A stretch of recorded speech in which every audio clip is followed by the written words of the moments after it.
Hi friends, welcome to Shyam home foods. ఈరోజు మన recipe వచ్చి టమాటో పప్పు. ఈ విధంగా చేయడం వల్ల టమాటో పప్పు చాలా టేస్ట్ వస్తుంది. ఇప్పుడు స్టవ్ ఆన్ చేసి ఒక కుక్కర్ పెట్టుకుని అందులోకి 1 కప్పు కందిపప్పును వేసి బాగా డ్రైగా వేయించుకోవాలి. మీడియం ఫ్లేమ్లో పెట్టుకొని ఇలా వేయించుకోవడం వల్ల పప్పుకి మంచి టేస్ట్ వస్తుంది. ఇది ఒక 5 నిమిషాలు వేగిన తర్వాత వాటర్ వేసుకొని దీన్ని ఒకసారి వాష్ చేసుకోవాలి. వాష్ చేసిన తర్వాత 1 కప్పు కందిపప్పుకి 2 కప్పులు టమాటో ముక్కల్ని వేసుకోవాలి. ఇప్పుడు ఇందులోకి 1/2 కప్పు పచ్చిమిర్చిని కూడా వేసుకోవాలి. అలాగే కొద్దిగా కరివేపాకు, 1/2 టీ స్పూన్ పసుపు, 2 స్పూన్ల కారం, 1 నిమ్మకాయ సైజ్ అంతా చింతపండుని తీసుకొని ఈ విధంగా విడదీసి వేసుకోవాలి. ఇప్పుడు ఇందులోకి 2 కప్పుల వాటర్ని యాడ్ చేసుకోవాలి. వేసుకున్న తర్వాత ఒకసారి అంతా ఈ విధంగా సర్దుకొని మూత పెట్టి 5 విజిల్స్ వచ్చేంత వరకు ఉడికించుకోవాలి.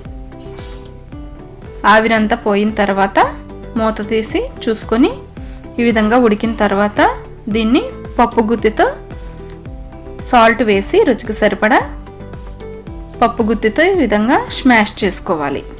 మరి బాగా మెత్తగా అవసరం లేదు, అక్కడక్కడ పప్పు తగిలేలాగా స్మాష్ చేసుకోవాలి. ఇప్పుడు స్టవ్ ఆన్ చేసి ఒక గిన్నె పెట్టుకొని అందులోకి ఆయిల్ని వేసి 2 స్పూన్ల నెయ్యిని కూడా యాడ్ చేసుకోవాలి. ఈ నెయ్యి వేయడం వల్ల పప్పుకి మంచి టేస్ట్ వస్తుంది. ఇప్పుడు ఆయిల్ హీట్ అయిన తర్వాత ఇందులోకి 5-6 వెల్లుల్లి రెమ్మలు వేసుకోవాలి. 1 స్పూన్ జీలకర్ర, 1 స్పూన్ ఆవాలు, కొద్దిగా కరివేపాకు, 4-5 ఎండుమిర్చి ముక్కలు వేసుకొని వేయించుకోవాలి. ఇవి కొంచెం వేగిన తర్వాత ఇందులోకి కొంచెం ఇంగువను కూడా వేసుకోవాలి. ఇంగువ వేయడం వల్ల పప్పు అనేది చాలా టేస్టీగా ఉంటుంది. ఇప్పుడు ముందుగా స్మాష్ చేసి పెట్టుకున్న పప్పుని ఇందులోకి తాలింపు వేసుకోవాలి. వేసిన తర్వాత 5 నిమిషాలు ఉడికించుకోవాలి. అంతే అండి, చాలా టేస్టీగా ఉండే టమాటో పప్పు రెడీ అయిపోతుంది. చాలా సింపుల్గా కూడా అయిపోతుంది.